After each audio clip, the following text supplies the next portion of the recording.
Doctor BR Ambedkar Konaseema జిల్లా రామచంద్రాపురం మండలంలో కార్తీక మాసం 2వ సోమవారం సందర్భంగా దక్షిణ కాశీగా ప్రసిద్ధి చెందిన ద్రాక్షారామ శ్రీ శ్రీ మాణిక్యాంబ సమేత భీమేశ్వర స్వామి దేవాలయం భక్తులతో కిటకిటలాడింది. ఉదయం మొదలుకొని స్వామివారి దర్శనం కోసం భక్తులు పెద్ద ఎత్తున తరలివచ్చారు. ఆలయ ప్రాంగణమంతా ఓం నమః శివాయ నినాదాలతో మారుమోగి భక్తి వాతావరణం నెలకొంది. కార్తీక మాసంలోని సోమవారానికి హిందూ శాస్త్రాల్లో విశేషమైన ప్రాధాన్యం ఉంది. ఈరోజు పరమశివుడు అత్యంత సాన్నిధ్యంగా ఉంటాడని పురాణాలు పేర్కొంటున్నాయి. ఈ రోజున ఉపవాసం ఉండి శివలింగానికి నెయ్యి వేసి దీపం వెలిగించి బిల్వ దళాలతో పూజ చేస్తే పాప విమోచనం కలుగుతుందని భక్తుల నమ్మకం. అలాగే కార్తీక దీపం వెలిగించడం, సోమవారం వ్రతం ఆచరించడం ద్వారా శాంతి, ఆరోగ్యం, ఐశ్వర్యం ప్రసాదిస్తారని విశ్వాసం ఉంది. ఈ సందర్భంగా ఆలయంలో ప్రత్యేక అభిషేకాలు, రుద్రాభిషేకాలు నిర్వహించగా వేలాది మంది భక్తులు స్వామివారి దర్శనం కోసం తరలివచ్చి పూజలు చేశారు.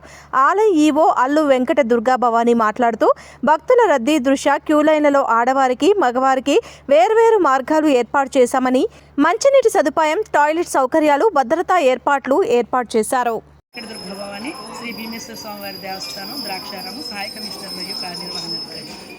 పంచారామ క్షేత్రమైనటువంటి శ్రీ మాణిక్యాంబ సమేత శ్రీ భీమేశ్వర స్వామివారి దేవస్థానంలో కార్తీక మాసం 2వ సోమవారం సందర్భంగా ఇక్కడ ఇచ్చేసేటువంటి భక్తులందరికీ కూడా అతి శీఘ్రంగా దర్శనం అయ్యే విధంగా క్యూ లైన్లు ఏర్పాటు చేసుకోవడం జరిగింది. ఇక్కడ భక్తులకు ఉచిత దర్శనంతో పాటుగా విశిష్ట దర్శనం, శీఘ్ర దర్శనం అనేటువంటి 3 రకాల క్యూ లైన్లు మేము నడిపించడం జరుగుతుంది.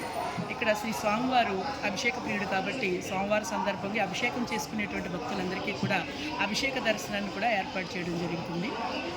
అదేవిధంగా ఇక్కడ విచ్చేసేటువంటి భక్తులందరికీ కూడా ఈరోజు అన్నదానం నిమిత్తం గ్రామస్తులు ఈరోజు దేవాలయ ప్రాంగణంలో చేయడం అనేటువంటిది ఆనవాయితీ కాబట్టి, అదేవిధంగా భక్తులకి ఇక్కడికి వచ్చేటువంటి భక్తులకి అటు స్త్రీలకు, పురుషులకు వేరువేరుగా టాయిలెట్స్ని ఏర్పాటు చేయడం జరిగింది. అంటే తాత్కాలిక టాయిలెట్లు కూడా అదనంగా ఏర్పాటు చేయడం జరిగింది. ఉచిత మంచినీటి సదుపాయం కావచ్చు, అలాగే ఉచిత ప్రసాదం కావచ్చు, ఇవన్నీ కూడా దేవస్థానం ఇతర శాఖల సమన్వయంతో ఈ భక్తుల రద్దీని దృష్టిలో ఉంచుకుని చక్కగా ఏర్పాట్లు చేసుకోవడం జరిగింది. కాబట్టి భక్తులందరూ కూడా శ్రీ భీమేశ్వర స్వామివారిని, శ్రీ మాణిక్యమ్మ వారిని దర్శించేందుకు ఈ ద్రాక్షారామ క్షేత్రానికి విచ్చేయాల్సిందిగా కోరుతున్నాను.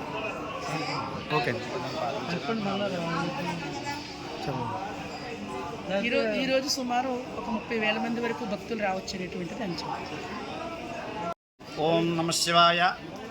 శ్రీ మాణిక్యాంబ సమేత శ్రీ భీమేశ్వర స్వామినే నమః.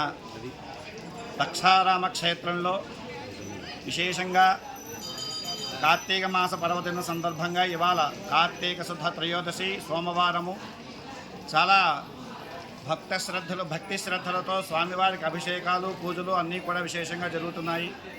ఈ ద్రాక్షారామ క్షేత్రానికి 50 మందిలో భక్తులు విచ్చేసి ఆ మాణిక్యాంబ సమేత భీమేశ్వర స్వామివారు అనుగ్రహ ప్రసాదం ఏంటయ్యా అంటే భోగమోక్ష ప్రదాయక భీమేశ్వర అని చెప్పబడింది.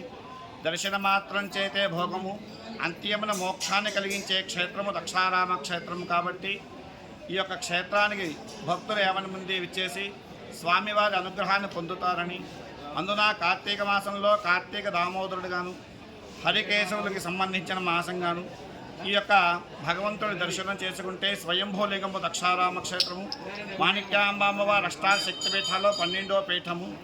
ఇటువంటి క్షేత్రాన్ని మనం జీవనంలో జీవించి ఉన్నంతకాలంలో ఒక్కసారైనా దర్శనం చేసుకోవాలి. చేసుకున్నట్లయితే మనకు జీవించి ఉన్నంతకాలము భోగము, అంత్యమున మోక్షము ప్రసాదిస్తారు. శుభం భవతు.